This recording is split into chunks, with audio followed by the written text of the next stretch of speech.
shall meet on that beautiful shore. We shall meet in the sweet by and by. In the sweet by and by.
Hello. Magandang umaga po, mapagpalang araw sa ating lahat. Tayo'y nagpapasalamat sa Panginoon na tayo po ay buhay, tayo'y may lakas, at tayo'y naririto sa ating bahay-sambahan upang magpuri sa Panginoon at dakilain siya, pasalamatan, luwalhatiin sa kanyang lahat ng kabutihan na ginagawa sa ating mga buhay. Medyo naiiba ang ating setup ngayong linggong ito. Alam po natin ang naging kalagayan sa ngayon nila Brother Paul, ang nilang pamilya. Kaya sila po ay patuloy nating isama sa ating panalangin. And looking forward, tayo po'y umaasa sa Panginoon na sa mga darating na mga linggo, sila po ay ating makakasama. At bilang pagpapatuloy po sa ating Sunday School, ngayong umagang ito, ay tayo po muna'y tumayo, tayo po'y umawit. Awitin po natin ang Books of the Bible.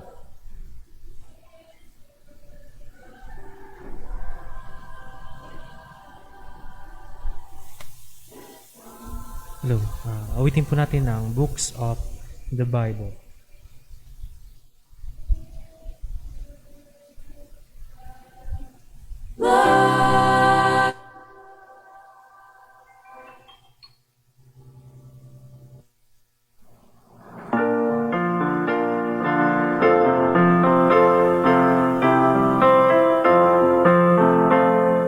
Genesis, Exodus, Leviticus, Numbers, Deuteronomy, Joshua, Judges, and First and Second Samuel, First and Second Kings, Chronicles,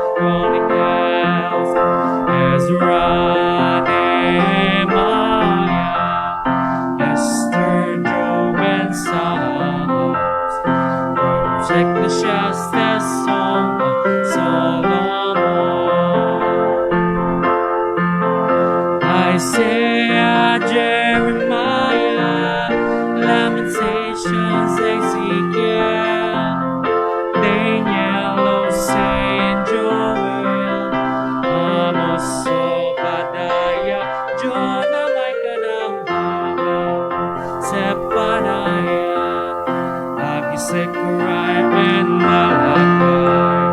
These are the books of the Old Testament. Matthew, Mark, Luke, John, Acts, Romans, First and Second Corinthians, Galatians, Ephesians, Philippians, Colossians, First and Second Thessalonians, First Timothy, Second Timothy, Titus, Philemon, Hebrews, James, First Peter, Second Peter, 3 John's, Jude, and Revelation.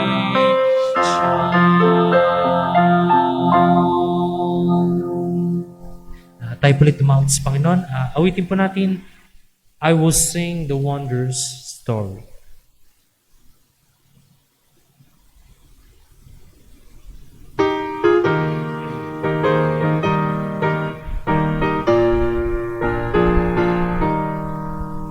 I will sing the wondrous story of the Christ who died for me. How He left His home in glory for the cross of Calvary. Yes, I sing the wondrous story of the Christ who died for me. Sing it with the saints in glory, gathered by the crystal sea. I was lost, but Jesus found me, found the sheep that went astray. Through His loving arms around me, drew me back into His way. Yes, I sing the wondrous story of the Christ who died for me. Sing it with the saints in glory, gathered by the crystal sea. I was bruised, but Jesus healed me. Pain was I for many a fall. Sight was gone, and tears possessed me, but He freed me from them all. Yes, I sing the wondrous story of the Christ who died for me. Sing it with the saints in glory, gathered by the crystal sea.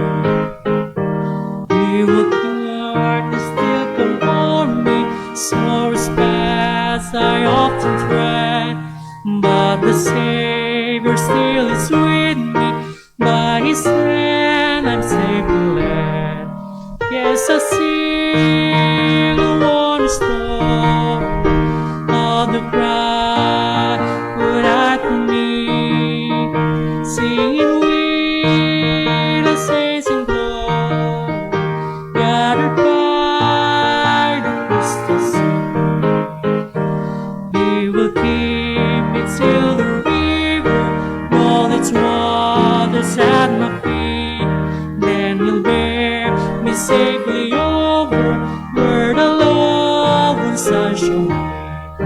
Yes, I sing the wondrous story of the Christ who died for me.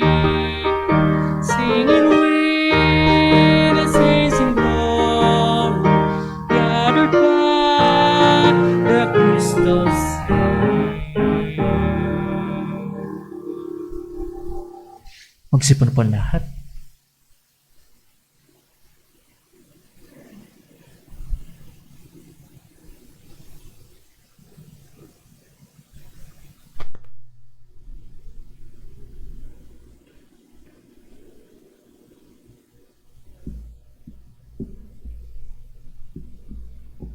Magandang umaga po sa ating lahat.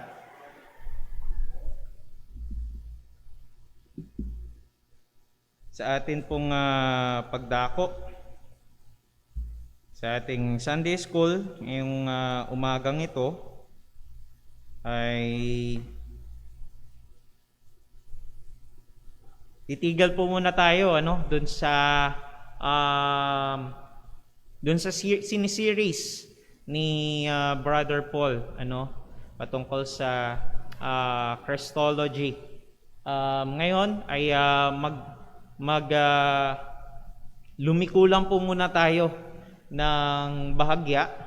Ang pag-uusapan po natin ngayong umagang ito ay ang kabutihan ng Diyos. Ang kabutihan ng Diyos.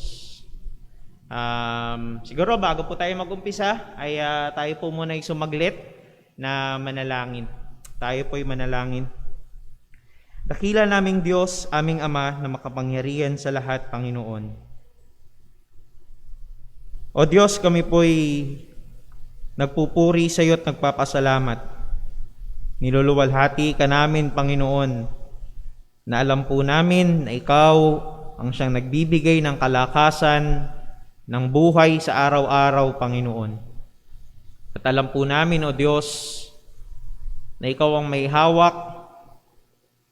Ikaw ang Diyos na soberano at makapangyarihan, may hawak ng lahat ng bagay na nagaganap sa aming buhay, Panginoon. O Diyos, sa aming pong pagsamba, kami po'y mag-aaral ng iyong mga salita. Tulungan mo kami, Panginoon, na makita ang kadakilaan mo, Panginoon, sa kapahayagan ng iyong mga salita.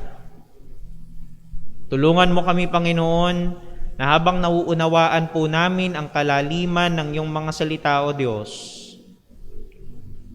ay matutunan namin na lalo kang mahalin at makita namin, Panginoon, na kami sa harapan mo ay karapat-dapat na magpakumbaba, purihin ka at paglingkuran, Panginoon.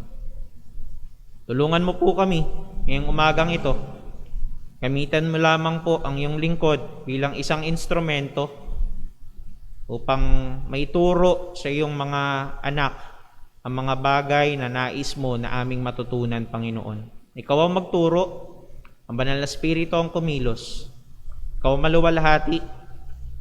Ito po ang aming samot dalangin sa matamis at makapangyarihang pangalan ng aming Panginoong Hesus. Amen. Amen. Alright, so ang pag-uusapan po natin, tulad na nabanggit ko kanina, ang pag-uusapan po natin ngayong umagang ito ay patungkol sa kabutihan ng Diyos, the goodness of God. Ito pong isang attribute na ito o katangian ng Diyos ay isa sa mga bagay na kadalasan na misunderstood. O masasabi natin na hindi lubusan talagang nauunawaan, lalo ng maraming mga tao maging ng hindi mananampalataya. Paglabas natin sa simbahan, o kahit hindi mga mananampalataya ang sabihin natin, pag sinabi mo God is good, they will reply, magre-reply sila, sasabihin nila all the time. Alam nila yung ganong kataga, all the time, God is good. Very common itong bagay na ito, itong kataga na ito, maging ang attribute na ito ng Diyos. Na ultimo mga hindi mananampalataya ay alam nila na ang Diyos ay mabuti. Kaso ang problema, hindi talaga natin o hindi maging sila o pwede na tayo rin mismo, hindi natin lubusang nauunawaan ang kabutihan ng Diyos. Madalas ay Meron lamang na, kasi iba yung idea natin iba ang pag-iisip natin ng mabuti. Bakit? Dahil sa kasalanan. Dahil sa kasamaan na meron ang ating puso. Kaya yung idea natin, yung kaalaman natin patungkol sa mabuti, nabahira ng kasamaan. Nabahira ng kasalanan. Kaya kumbaga, hindi siya dalisay, hindi siya pure yung ating kaalaman ng kabutihan. Ngayon, makikita natin ano yung pagkakaiba ng pagiging mabuti sa perspektibo o sa kaalaman natin bilang mga tao at kung ano ang ibig sabihin na pag sinabi natin na ang Diyos ay mabuti. Umpisahan po natin sa ating pag-aaral. Nandyan po sa ating PowerPoint. What do we mean when we say that God is good? Ano ang ibig nating sabihin kapag sinabi natin na ang Diyos ay mabuti? Anong ibig sabihin natin? Nakasulat po dyan, sabi niya, to say that God is good means that He has no evil in Him. By the way, sinulat ko na rin dyan, medyo maliit nga lang, ang source po nito ay Ligonier Ministries. Ito po pinakuhanan ko ng ating lesson para ngayong umagang ito. Wala siyang particular na article, hati-hati, iba-ibang mga article, but in particular, ay galing siya sa Ligonier. Isang one good website yan for resources para sa mga gustong mag-aral, gustong mas magpakalalim pa. Itong website na ito, Ligonier Ministries. Kung familiar po kayo sa yumaong Dr. Sproul, ay siya po ang dati na kilala dito sa Ligonier Ministries. Sabi dyan, to say that God is good. Pag sinabi natin na ang Diyos ay mabuti, ang ibig sabihin nun ay walang kasamaan sa Kanya. Dito pala makikita natin ang pagkakaiba ng perspektibo, ng kaalaman natin ng pagiging mabuti sa pagiging mabuti ng Diyos. Dahil pag ang Diyos, ang sinabi natin na ang Diyos ay mabuti, walang kasamaan sa Kanya. Ang sabi diyan, His intentions and motivations are always good. Ibig sabihin, anuman ang planuhin ng Diyos, at maging anuman ang purpose nito, anuman ang maging dahilan nito kung bakit niya gagawin ang isang bagay, palagi itong mabuti. It is always good. He always does what is right. Ginagawa niya kung anong mabuti. At anuman ang kalalabasan nito sa kanyang mga plano ay palaging mabuti. So it is safe to say na sabihin natin na walang lumalabas sa Diyos at nanggagaling sa Diyos na kasamaan. Ang lahat ng lumalabas, ang lahat ng nanggagaling sa Diyos ay pawang kabutihan lamang. Meron tayong mga verses sa Psalm 119 verses 68 and Psalm 100 verse 5. Ang sabi ng Biblia sa Psalm 119 verse number 68, Thou art good, pertaining sa ating Panginoon, and doest good.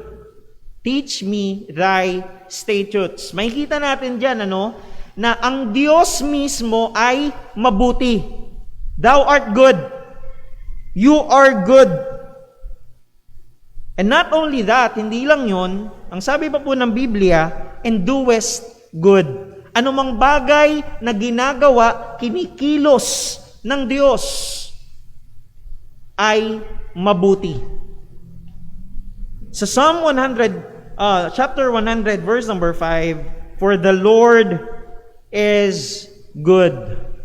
At dahil ang Diyos ay mabuti, His mercy, ang kanyang habag, ay magpakailanman, is everlasting. And not only that, connected yung kanyang mercy sa kanyang kabutihan. Not only that, hindi lang yon, kundi maging ang kanyang katotohanan. His truth endureth to all generation. Patuloy pa tayo sa ating kahulugan, sa ating definition ng goodness ng Panginoon. Sabi dyan, the Bible teaches that God's goodness extends from His nature to everything that He does. Katulad lamang din ito, mas in-emphasize pa, yung sinabi natin kanina, na ang tinuturo ng Biblia, na ang kabutihan ng Diyos ay nagmumula sa Kanyang katangian. Siya mismo ang kabutihan. At hindi lang yon, to everything, sa lahat ng mga bagay na Kanyang ginagawa. Hindi lamang ang Kanyang mga iniisip, mga pinaplano, ang purpose, kundi ang lahat ng bagay, everything that He does is good. Lahat ng yan ay mabuti. One good example po ng kabutihan ng Diyos na maipakita natin para mas ma-expound natin itong definition na ito, na ang lahat ng mga bagay na ginagawa ng Diyos, whether intentions, motivations, whether yung mga gusto ng Diyos gawin, yung mga purpose niya, everything na ginagawa ng Diyos, lahat ng yan ay mabuti. One good example ay yung sinabi ng Biblia sa Genesis chapter 50, verse number 20. Ito po ay pumapatukoy kay Joseph. Kilala natin si Joseph, tama? Si Joseph ay pinakitaan ng Diyos ng pangitain na ang mga tala ay luluhod sa kanya. Meron parang may palabas ata, lumang palabas ba 'yun ng kanta, na ang mga tala ay luluhod. Anyway, medyo makaluma na 'yon, naalala ko lang bigla. Merong ganong pangitain na ibinigay ang Diyos sa kanya, na ang ibig sabihin nalalaman natin sa kwento ni Joseph ay ito yung kanyang mga kapatid. Nagalit ang kanyang mga kapatid ng kanyang ikwento ang pangitain na ito. Ang nangyari, syempre alam natin na ang anumang bagay na ginagawa ng Diyos ay anumang purpose, anumang motivation, anumang intention, di ba, ay mabuti. So anuman ang inilagay ng Diyos kay Joseph na pangitain o vision sa kanya ay mabuti. Ngayon, ang nangyari, alam natin na nangyari. Diba? Si Joseph ay pinagtangkaang patayin ng kanyang mga kapatid. Mabuti ba yon? Hindi. No? Hindi, di ba? Ano pang nangyari? Hindi nila napatay si Joseph, ibinenta na lang nila. Ibinenta nila si Joseph. Ngayon, nakarating si Joseph sa lugar ng Ehipto. Napunta siya kay Potifar. Tinukso siya ng asawa ni Potifar at pinalabas na gusto siyang may masamang gustong gawin si Joseph sa kanya. So anong nangyari? Alam natin na si Joseph ay napagbintangan at naipakulong. Mabuti ba 'yon? Hindi, sa pamantayan natin bilang mga tao, ang bagay na yan ay hindi. Of course, nakulong si Joseph, tapos kaya nga siya pinamagatan, marami sa mga naalala ko sa Sunday school noon, si Joseph the Dreamer. Dahil siya'y nag-iinterpreta ng panaginip. Nagkaroon siya ng mga kasama doon na interpret niya ang kanilang mga panaginip, at dumating ang pagkakataon na ang pinuno ng Ehipto ay nagkaroon ng panaginip at nangangailangan ng magpapaliwanag, na mag-iinterpreta nitong kanyang panaginip. At walang iba yon kundi si Joseph. So sa kaduluduluhan ng Genesis at maging ng kwento ni Joseph, ito ang sinabi niya. Sa Genesis chapter 50, verse number 20, sabi ni Joseph, But as for you, He thought evil against me, but God meant it unto good. Ang mga bagay na kanyang naranasan ay pawang hindi mabuti. Tama? Ito hindi mabuti. Magtangkaan ka ba naman ng mga kapatid mo na patayin eh? Diba? Ako, hindi ko ma-imagine ang mga kapatid ko. Pagtatangkaan ako na patayin. Tapos ibibenta na lang ako. Diba? Hindi mabuti itong bagay na ito. Yung mga bagay pa na naranasan ni Joseph along the way, ay hindi mga bagay na mabuti. Pero dahil ang Diyos ang alam natin na siyang kumikilos sa lahat ng ito, maging ang mga masasamang mga bagay na ginawa kay Joseph ay ginamit ng Diyos para gawin kung ano ang mabuti at ano ang nakabubuti para kay Joseph. So meron tayong, makikita natin dito pa lang, meron na tayong idea na meron tayong kapanatagan na anuman ang gawin ng Diyos, kung ito'y kanyang kalooban, anuman ang gawin ng Diyos, ito'y mabuti at para sa ating ikabubuti. Pagpapatuloy, sabi diyan, there is nothing unpleasant. Walang hindi kaiga-igaya sa Diyos. Wala siyang bagay na gagawin sa buhay ng isang tao, lalo ng isang mananampalataya, na hindi kaiga-igaya, na kasamaan. Walang kadiliman sa Kanya. Sa pagpapatuloy ng ating definition na kung anong ibig sabihin na ang Diyos ay mabuti, to say that God is good means that God is the source. Siya ang pinagmumulan. The fountainhead. 'Di ba? 'Di ba yung fountain, yung fountain, meron lamang yan na pinagmumulan kung saan nanggagaling ang tubig. Maging ang bukal, meron lamang yan na bukana kung saan nagmumula ang tubig, doon nanggagaling, doon lumalabas. So pag sinabi natin na ang Diyos ay mabuti, ibig sabihin sa Kanya nanggagaling ang lahat ng kabutihan meron ang mundong ito.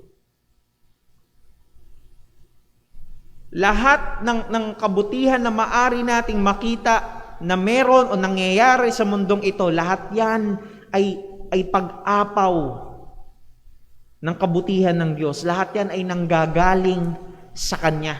Ibig sabihin, kung meron man tayong nagagawang mabuti sa ating mga sarili, ito'y hindi galing sa atin. Ito'y galing sa Diyos.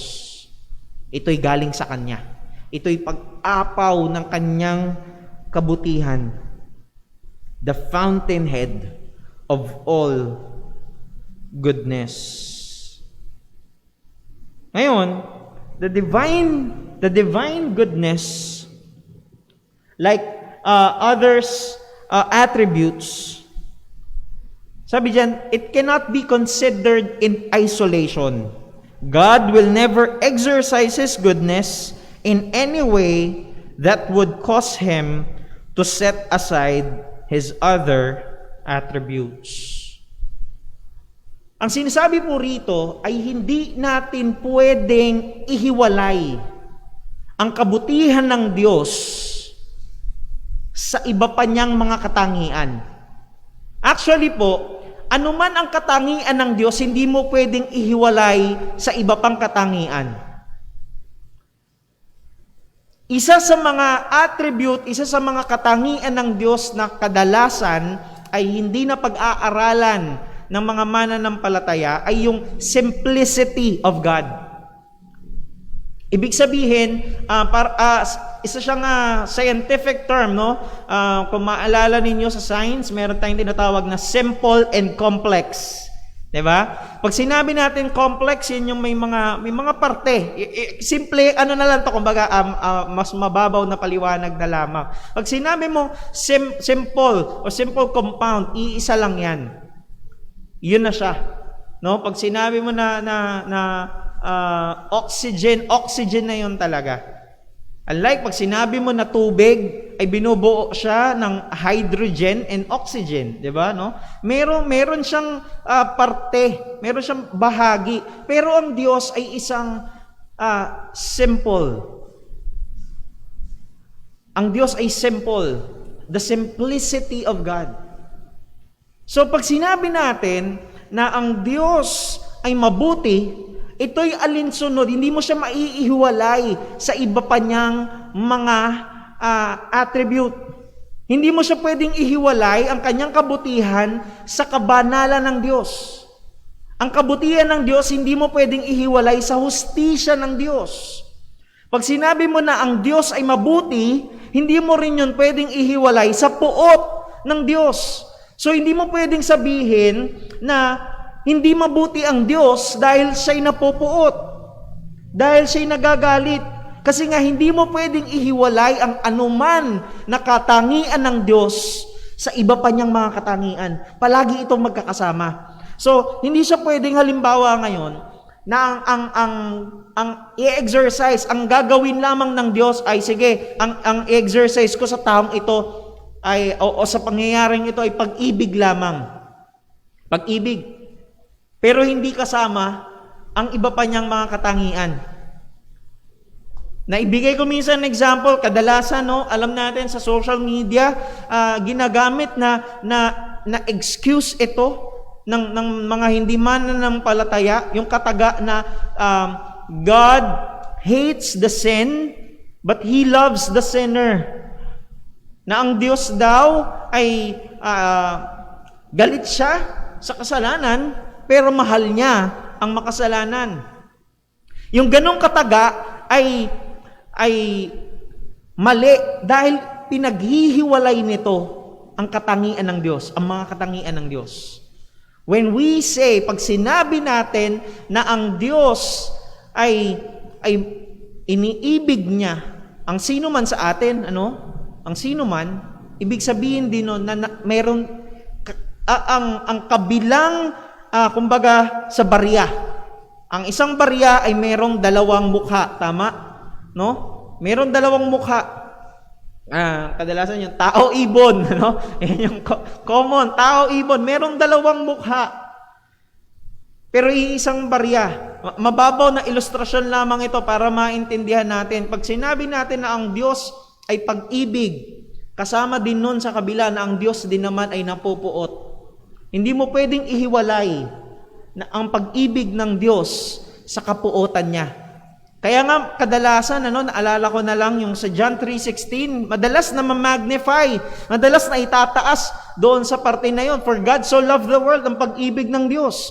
Pero pag binasa mo sa kalaunan, he that believeth not, ang hindi nananampalataya is condemned already. Merong puot eh.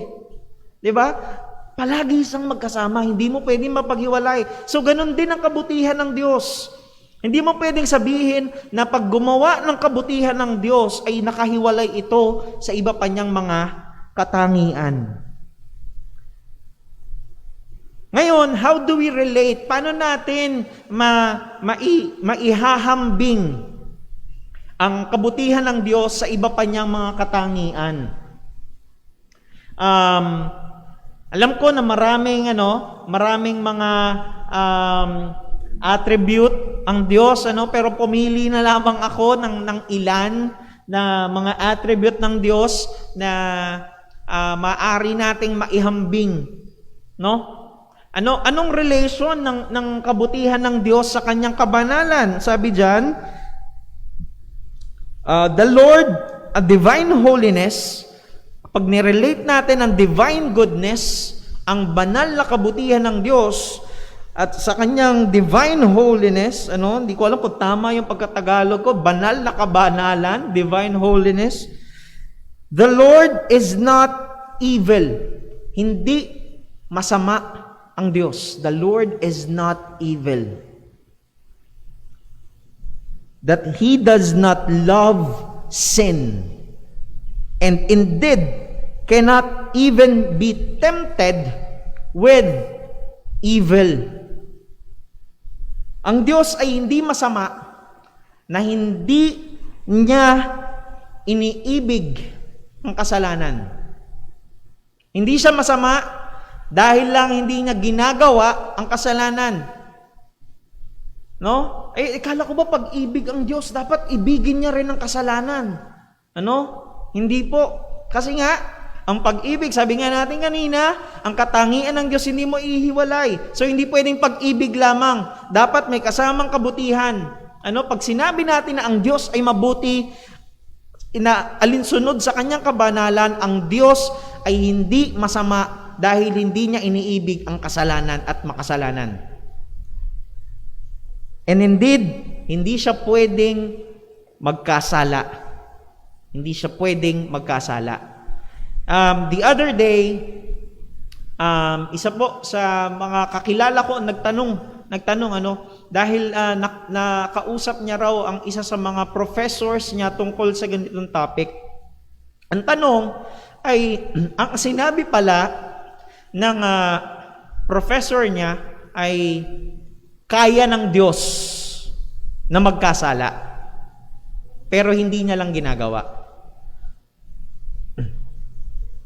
Siyempre, kasi nga, sa paniwala, sa pagkakaalam nitong professor na ito ay kaya ng Diyos gawin ang lahat ng bagay. Tama? Kaya naman talaga gawin ng Diyos ang lahat ng bagay.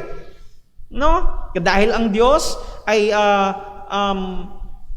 all-powerful. Ang Diyos ay sovereign.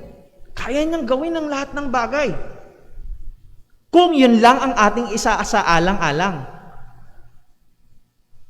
Ang problema doon, hindi niya isinaalang-alang na ang Diyos ay mabuti, na ang Diyos ay matuwid, na ang Diyos ay banal. Diba? Sabi nga natin kanina, hindi mo pwedeng iwalay.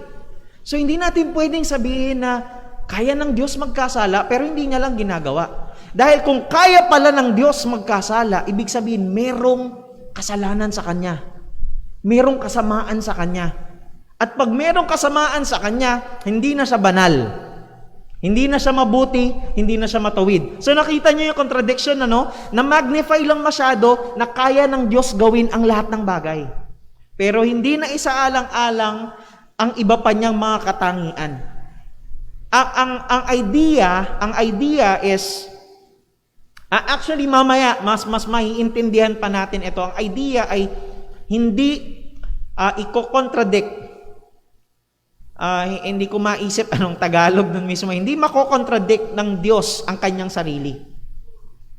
Hindi niya, kumbaga, hindi siya magiging laban sa sarili niya. Hindi siya magiging laban sa sarili niya. Later on, maiintindihan natin yan. Divine justice. Divine justice. Ano naman ang relation ng kanyang kabutihan, ng banal na kabutihan ng Diyos sa banal niyang hustisya? Sabi diyan, goodness abhors evil. Ito'y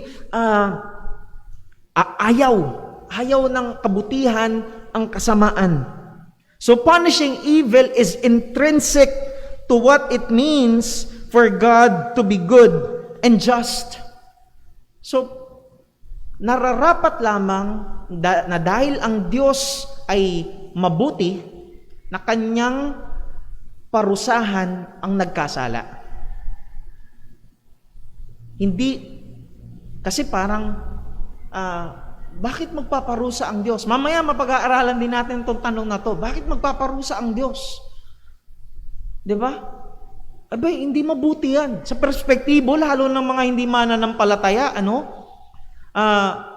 yung disiplina lamang ng mga magulang sa kanyang mga anak, maraming mga bansa ang unti-unti ay marahil baka hindi natin alam, dumating na rin dito sa ating bansa na ang disiplina ng magulang sa kanyang mga anak ay masama na. Pero ang Diyos hindi. Ang kabutihan at hustisya ng Diyos hindi magkalaban. Hindi magkalaban. Divine wrath. Ano naman ang kinalaman nito? Paano maihahambing sa banal na puot ng Diyos? God exercising His divine justice, ang kanyang banal na hustisya, is a manifestation of His goodness to His creation. So pag ginagawa ng Diyos ang kanyang banal na hustisya, ito'y pagpapakita niya ng kanyang kabutihan sa kanyang mga nilalang. Later on, mas ma-expound pa natin ito. Nagbigay lang naman ako ng a bit of view dito sa mga bagay na ito dahil may mga ma-encounter tayo ng mga questions mamaya na commonly ay tanong ng maraming mga tao patungkol sa kabutihan ng Diyos. How does God relate to the concept of good? Paano natin maihahambing, no? Ang Diyos sa konsepto ng kabutihan. Ito yung sinasabi ko kanina. Basahin ko muna, no? Bago kayo paliwanag. But actually, mukha lang siyang mahaba, pero kung iintindihan natin, ay simple lang naman ang gusto niyang iparating. Sabi rito, there is a law of goodness that even God must obey, by which God Himself is the judge. And that goodness is not something apart from Him, but the standard of goodness itself is the eternal character of God Himself. Sumunod, sabi dyan, God is a law to Himself. God always acts and behaves according to His nature and according to His character, and that character is altogether holy and character is altogether righteous. Ang ibig sabihin lamang po dito ay merong pamantayan ang Diyos na sinusundan. Merong sukatan, merong law, merong batas, merong ano bang mas magandang salitang gamitin? Okay na siguro yung pamantayan. May pamantayan na ginagamit, sinusundan ang Diyos sa kanyang sarili. At yung mga pamantayan na ito ay siya rin naman. Ito yung sinasabi natin kanina na hindi maiko-contradict ng Diyos ang kanyang sarili. Halimbawa na lamang po, pwede ba na gawin ng Diyos na pawalain niya ang sarili niya at wala ng Diyos? Diba? Katulad kanina, yung idea na kaya ng Diyos gawin ang lahat ng bagay, pwede ba na gawin ng Diyos na pawalain ang sarili niya tapos wala ng Diyos? Of course, hindi. Dahil merong mga rules na sinusundan ng Diyos. Like, God will not do anything that is illogically impossible. Na illogically ay hindi pwedeng mangyari. Pwede bang gawin ng Diyos ang isang circle na square? Diba? It is illogically impossible. Meron pang mga katanungan na naalala ko sa Bible school noon. Pwede bang gawin ng Diyos na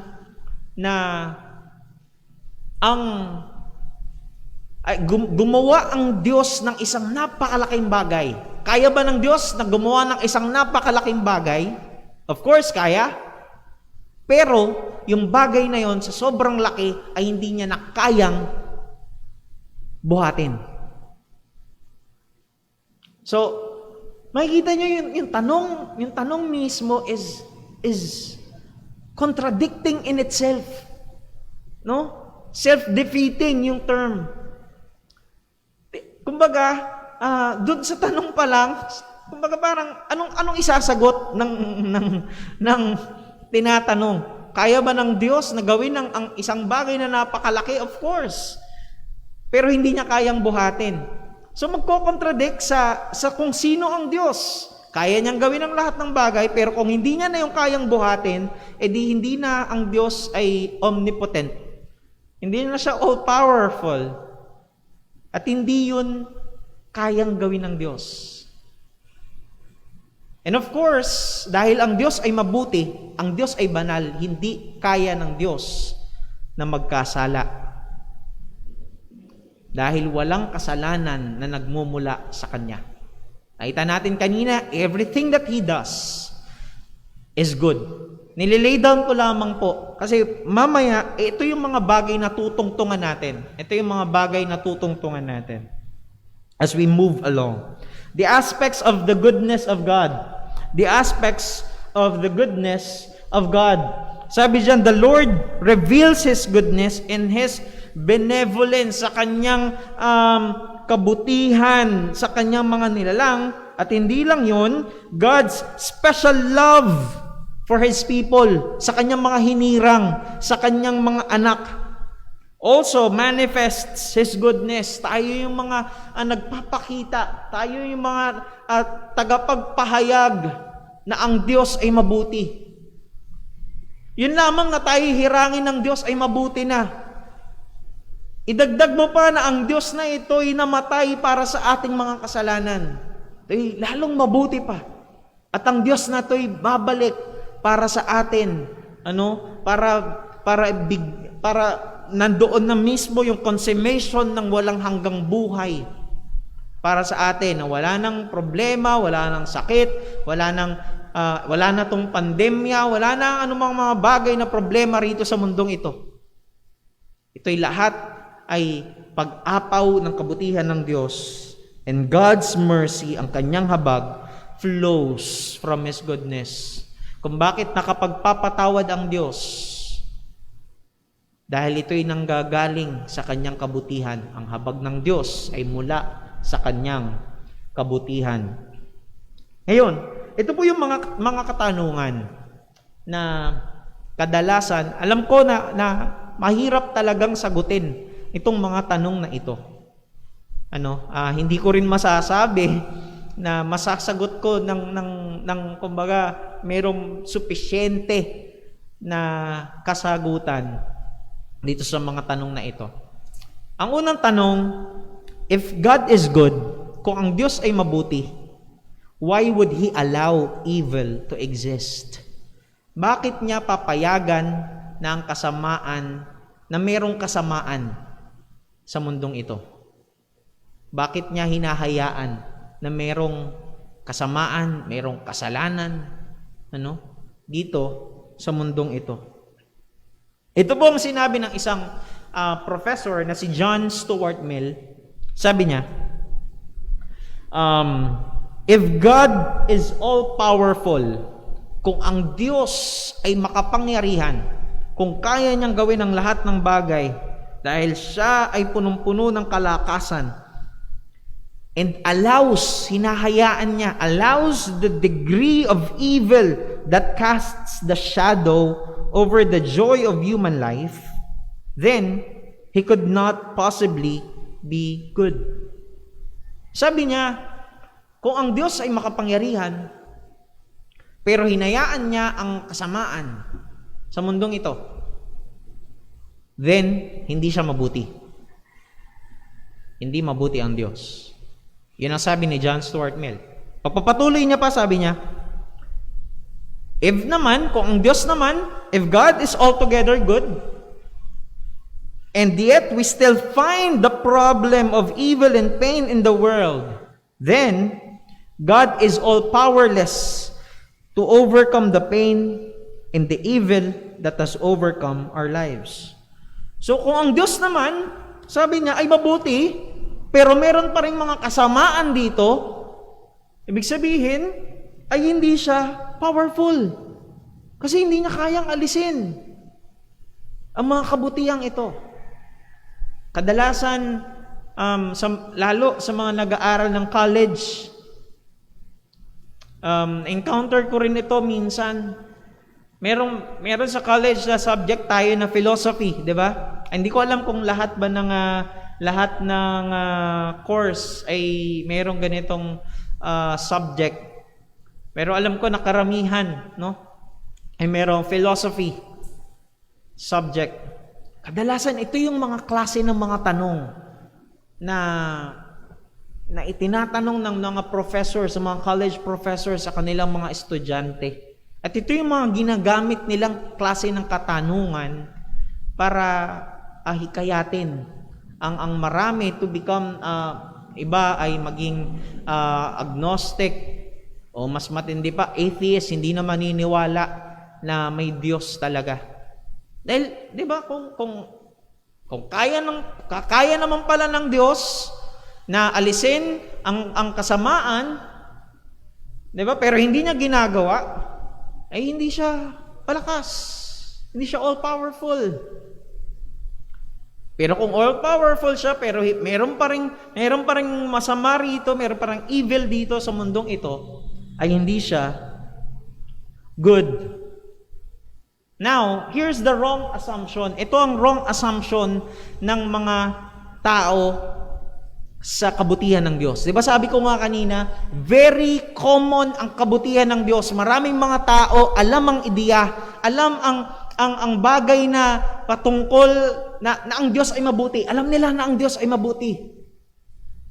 Pero meron silang maling kaalaman patungkol sa kabutihan ng Diyos.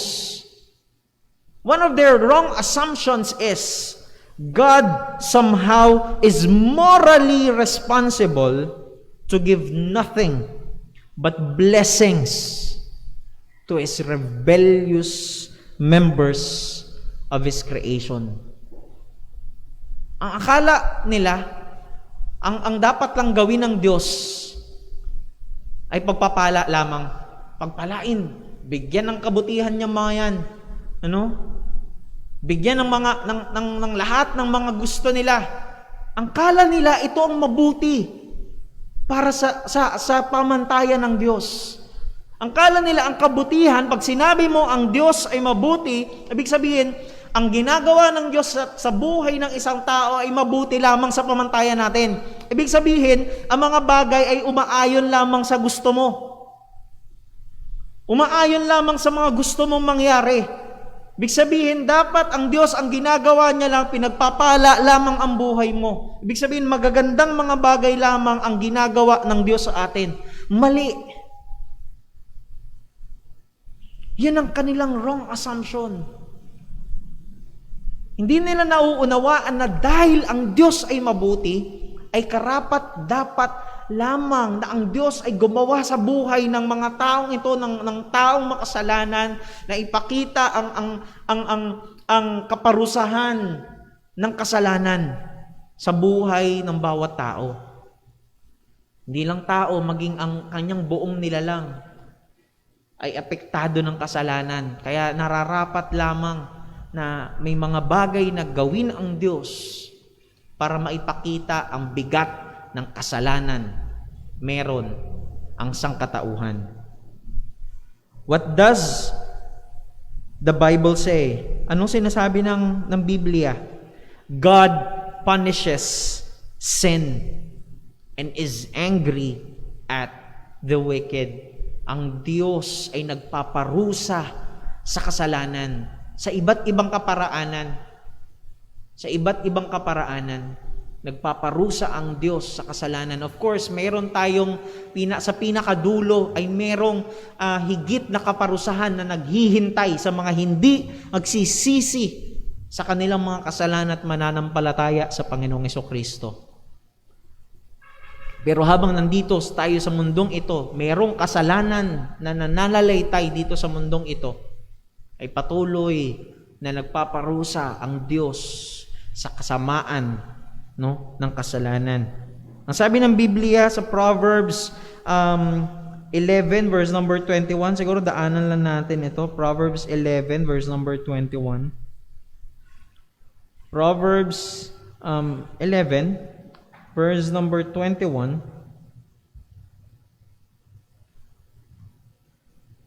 Though hand join in hand, the wicked shall not be unpunished. Hindi mo hayaan na ang masama ay hindi maparurusahan. The wicked shall not be unpunished, but the seed of the righteous shall be delivered. And another verse natin dyan ay Isaiah chapter 3 verse number 11. Isaiah chapter 3 verse number 11. Woe unto the wicked, it shall be ill with him, for the reward of his hands shall be given to him. Ang bagay na karapat dapat sa kanya ay ibibigay sa kanya. Ay ibibigay sa kanya. And of course, yung Psalm 7 verse number 11, God is angry at the wicked every day. Pero sabi ng Romans chapter 8 verse number 28, and we know that all things work together for good to them that love God, to them who are called according to His purpose. Ang ganda nung sa translation dito ng ESV, and God causes all things to work together for good. Ang Diyos, ang siyang kumikilos para mag-work together, para mag-fit together ang mga bagay na nagaganap sa buhay natin. Yes, may mga problema. Yes, may mga struggle. Yes, may mga bagay tayong kinakaharap na sa pamantayan natin. Lord, hindi mabuti itong bagay na ito. Lord, bakit mo hinayaan ang bagay na ito? Pero makikita natin sa talatang ito that God causes all things. Ang Diyos ay kumikilos na ang lahat ng mga bagay na ito ay maganap para sa ating kabutihan at para sa Kanyang kalwalatian. Katulad na lamang kanina, no, example natin, yung buhay ni Joseph. May mga bagay na hinayaan ng Diyos na mangyaring hindi maganda, na masama.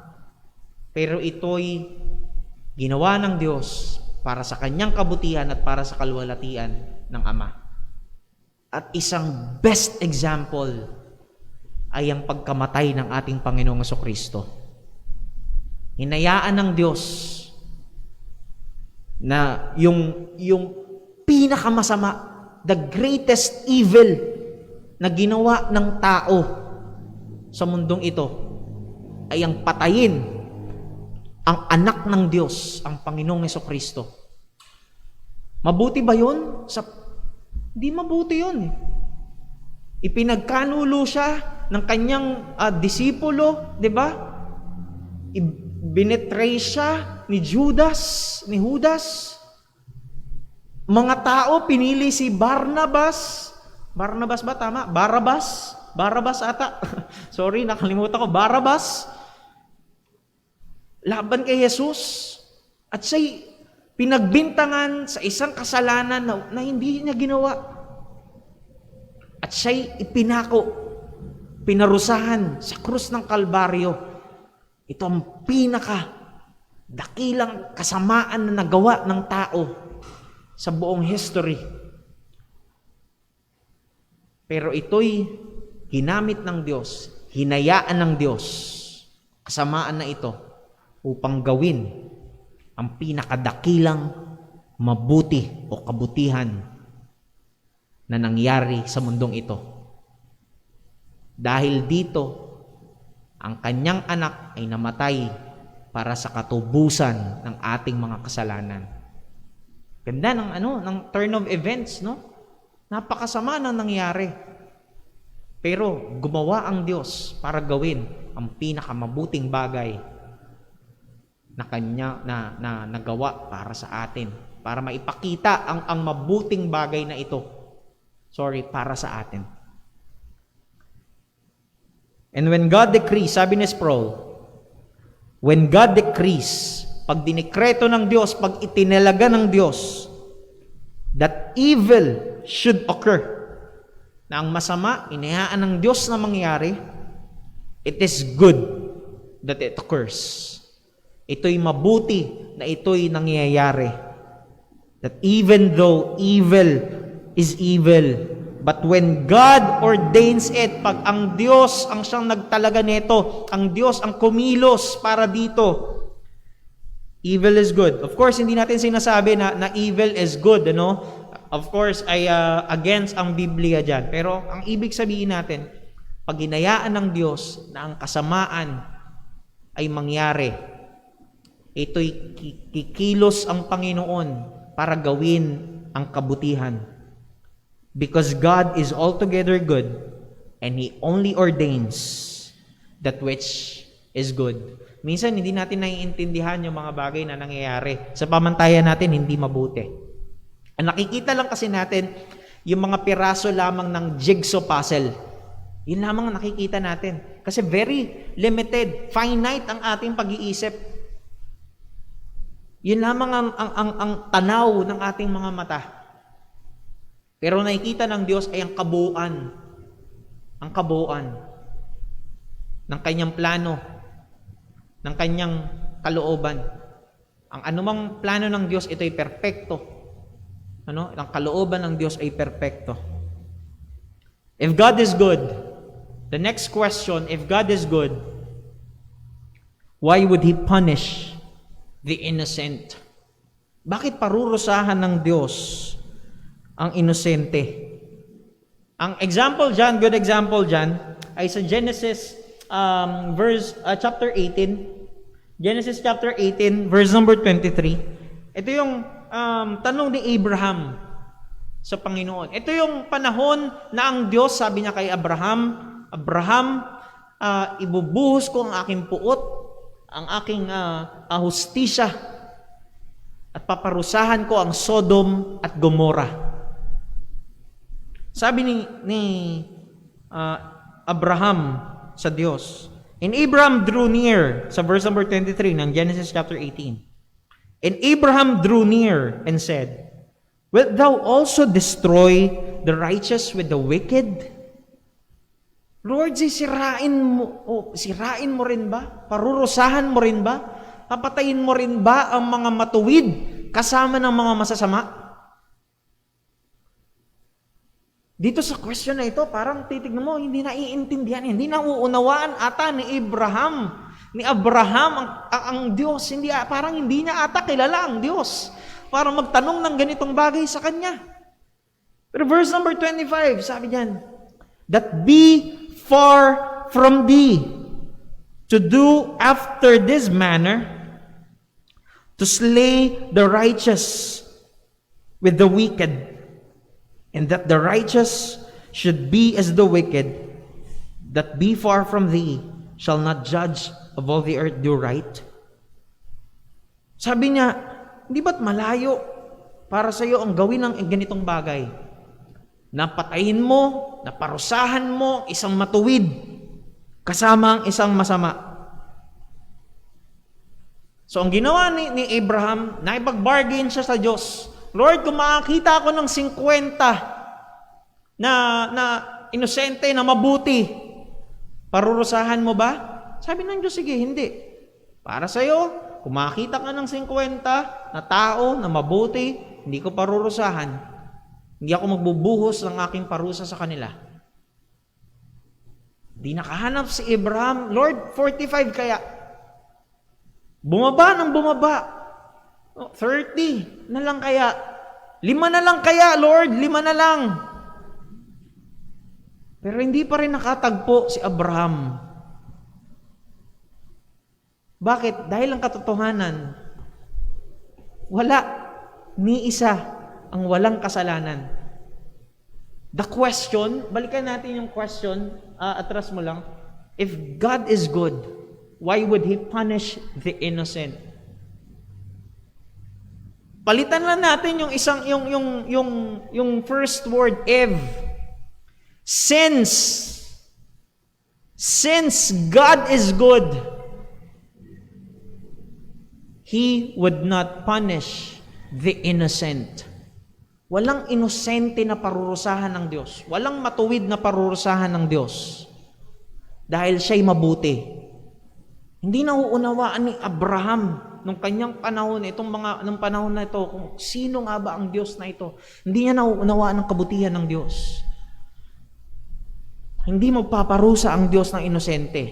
Pero ang problema, walang natagpuan si Abraham na inosente, na hindi nagkasala. Katulad lamang po natin, kung ilalagay natin sa ating mga sarili, kung titignan natin ang ating mga sarili sa harap ng Diyos, tayo guilty. Wala sa atin, wala ang sino man sa atin ang sasabihin mo, not guilty ka, inosente ako, hindi ako nagkasala. Wala ni isa. sapagkat ang lahat ay nagkasala nga at hindi nakaabot sa kalwalatian ng Diyos. Kung bakit hindi tayo parurusahan ng Diyos? Dahil ang katuwiran ni Kristo ay kanyang ibinihis sa atin. Ang Diyos na ito, ang Panginoong Jesucristo ay walang kasalanan, siya'y namatay para sa atin, siya'y tumayo sa pagitan natin at ng Diyos. Kaya ang nakikita ng Diyos ngayon ay ang inosenteng ito na nasa harap natin. Ang Panginoong Jesucristo, walang kasalanan. Kaya sa pamamagitan nun, ng kanyang katuwiran, na kanyang ibinihis din naman sa atin, tayo pinatawad ng Diyos sa ating mga kasalanan. Hindi ito sa ating mga sarili, kundi ito'y tanging sa Diyos lamang. Move forward tayo. Ito yung huling katanungan na lamang po. If God is good, kung ang Diyos ay mabuti, bakit niya parurusahan ang sino man sa impyerno? Bakit may impyerno? Mabuti ang Diyos eh. Diba? Mabuti ang Diyos eh. Yan ang isa sa mga katanungan ng mga hindi mananampalataya na sabi ko nga, hindi nila lubusang naiintindihan, nauunawaan ang kabutihan ng Diyos at kung sino nga ba siya. If God is good, kung ang Diyos ay mabuti, bakit niya parurusahan ng sino man sa impyerno? Tignan muna natin sa Ezekiel chapter 33 verse number 10 and 11. Sabi rito.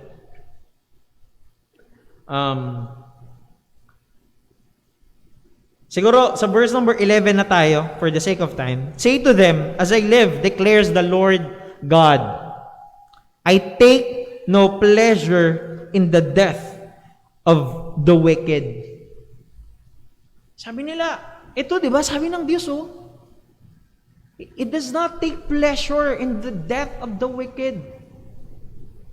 Hindi niya ikinagagalak ang kamatayan, ang kaparusahan ng masama.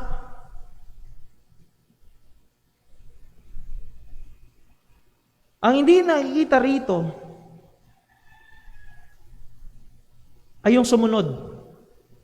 Sabi diyan, but rather that the wicked turn from his way and live. Turn back from your evil ways. Why then will you die, O house of Israel? Ang hindi nakikita rito, nakita lang, hindi naman nalulugod ng Diyos sa kamatayan ng masama eh. Ang hindi nila nakita na ang Diyos din naman ay tinatawag ang masama na ito, ang makasalanan na ito, na magsisi sa kanyang kasalanan. Yes, the Lord God, ang Diyos, sinabi rin naman ng Biblia na ang desire niya na ang mga tao ay magsisi sa kanilang mga kasalanan. Hindi mo pwedeng, di ba, katulad nga nung kanina, kaya natin in-establish yung mga bagay kanina, dahil sabi ko nga, ito yung mga tutungtungan natin. And I believe, baka nga, hindi ko na halos kailangan pang ipaliwanag na even yung kaalaman lang na yun, alam natin na hindi kokontrahin ng Diyos ang kanyang sarili. Hindi siya magiging laban sa kanyang sarili. Palagi ang kanyang katangian ay kumikilos alinsunod sa lahat ng kanyang katangian. Hindi ito maipaghihiwalay na bahagi. Pag sinabi natin na ang Diyos ay He does not take pleasure in the death of the wicked, ibig sabihin din naman ito na ang Diyos din naman ay banal, na ang Diyos ay hustisya, na ang Diyos ay tumatawag sa lahat na sila ay magsisi sa kanilang mga kasalanan. What's the wrong assumption? Wrong assumption that God's benevolence is attributed with the idea of universal salvation. Ang kala nila, dapat ang lahat ng tao iligtas ng Diyos. Dahil mabuti ang Diyos, dapat iligtas niya lahat. No? Yun ang idea nila ng mabuti. Hindi nila nakikita na ang Diyos ay hustisya, na dapat niyang magparusa sa kasalanan. Anong sinasabi ng Biblia? The Bible warns us of turning away from sin. Tayo tumalikod sa kasalanan, magsisi sa kasalanan. And when we are warned and we don't turn away from sin, pag tayo'y binalaan ng Diyos at hindi tayo tumalikod sa kasalanan, tayo'y mapapahamak, mapaparusahan dahil sa ating kasalanan. Because God is just, it is good, ito'y mabuti that He would punish sin. Dahil ang Diyos ay hustisya, ito'y kabutihan, ito'y mabuti na ang Diyos ay magpaparusa sa kasalanan. Last slide natin. If God is good, so what? Ano naman para sa atin na ang Diyos, natutunan natin, na inawaan natin na ang Diyos ay mabuti? Ano naman para sa atin? Because God is good, let us humble ourselves with the fact that nobody is good aside from God. Tayo magpakumbaba sa Diyos na ito, na maintindihan natin ang katotohanan na walang ni isa sa atin. There is none that doeth good aside from God. Tanging siya lamang ang mayroong absolute goodness, perpektong kabutihan. Posible tayong gumawa ng kabutihan, pero palagi itong merong bahid ng kasalanan. Hindi ito perpektong kabutihan katulad ng ginagawa ng Diyos. Number 2, because God is good, let us radiate the light of God's goodness in our lives. Dahil ang Diyos ay mabuti, nag-uumapaw ang kanyang kabutihan, lalo sa ating kanyang mga hinirang, tayong kanyang mga mananampalataya, tayong kanyang mga anak, ay sikapin natin na ang ating buhay ay maging kapahayagan ng kabutihan ng Diyos.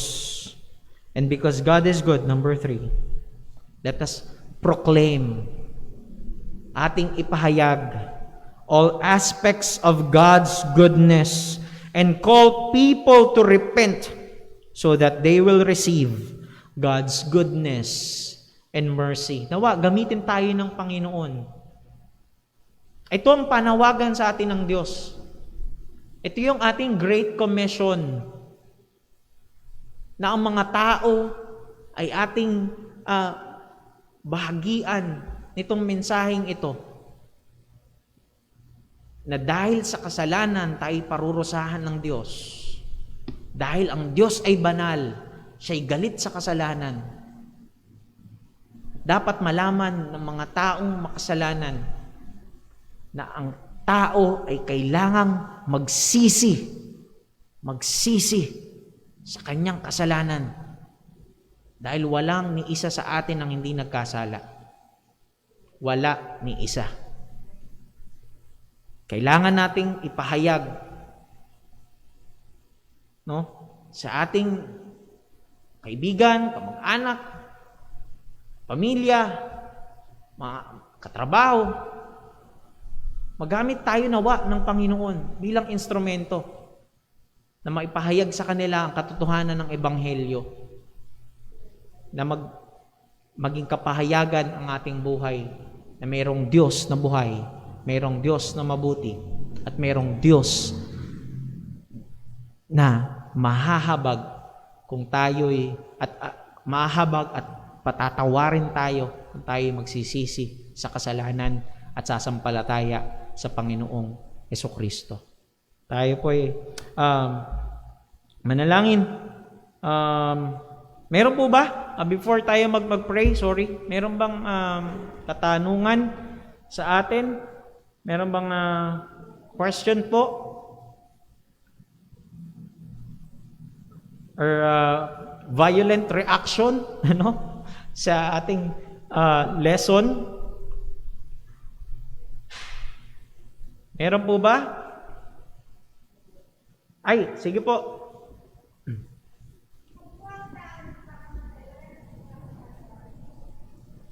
Ayun. Kung tama po ang pagkakarinig ko, kung ang tao ay nagpakamatay, tama po, wala na ba itong kapatawaran? Una po, kailangan nating establish na ang isang mananampalataya ay hindi mawawala kailanman ang kaligtasan. Kailangan nating establish ang bagay na yan, ang katotohanan na yan. Ang sabi ng Biblia, na hawak ng Diyos ang kaligtasan. Siya, sa Kanya nagmula ang kaligtasan, kaya wala rin tayong magagawa sa ating mga sarili na alisin ang kaligtasan na ito dahil ito'y galing sa Kanya. Siya may hawak nito. Kailangan natin establish yung katotohanan na yon. Ngayon, yung tanong na yon na kung ang tao'y nagpakamatay, kailangan muna masagot natin kung ang tao ba na yon ay isang mananampalataya o hindi. Kung siya ba ay mananampalataya o hindi. Dahil kung siya man ay mananampalataya, kung meron mang kaparusahan yung kanyang ginawa, hindi yun mawawala ang kanyang kaligtasan. Pero kung meron mang kaparusahan na yun, ay hindi na natin alam. Alam niyo po kung bakit? Kasi namatay na siya pagtapos nun eh. Diba? Kumbaga, hindi na natin alam. Ano pa? Yun yung ilan sa mga bagay na dapat na lang nating ibigay sa Panginoon. Hindi na natin malalaman pa ano yung kasagutan kasi namatay na yung taong yun. Hindi natin alam kung pagdating doon, di ba? Meron pa ba? Pagagalitan? Hindi ko alam, Hindi ko alam, hindi ko masasabi. Dahil namatay na nga siya pagtapos noon. Pero kung ang katayuan ng taong ito ay siya'y hindi mananampalataya, alam natin ang naghihintay na kaparusahan. Hindi lamang dahil siya'y nagpakamatay, kundi dahil mismo sa kasalanan ng taong ito. Hindi lamang yun, kundi yung kasalanan mismo ng taong ito. At ang naghihintay na kaparusahan, alam po natin, ay ang walang hanggang kaparusahan doon sa impyerno. Ayun. Sana po ay nasagot, nabigyan linaw yung ating katanungan. Meron pa po ba? Meron pa po? Okay, so tayo na po yung manalangin. Tapos magkaroon po tayo lamang ng short 5-minute break, 5-minute break.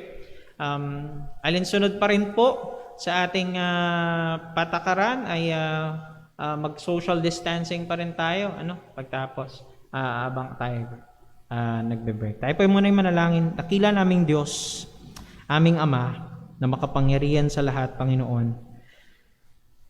Nagpupuri po kami sa Diyos dahil Ikaw ang Diyos na mabuti. Ikaw ang Diyos na dakila. O Diyos, salamat po dahil aming naunawaan na yung konsepto na alam namin tungkol sa kabutihan ay iba. Pag sinabi namin na Ikaw na aming Diyos ay mabuti. Dahil walang kasamaan na lumalabas sa iyo, Panginoon. O Diyos, salamat dahil ang kaalaman na ito ay nagbibigay po sa amin ng kapanatagan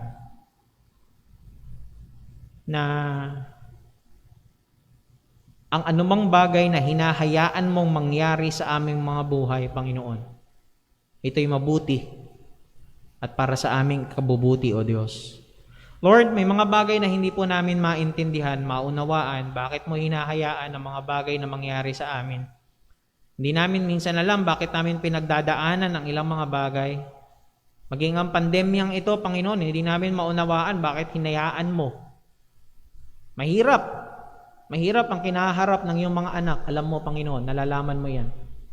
Mahirap ang kinaharap ng mga mananampalataya na hindi kami makasamba sa iyo na sa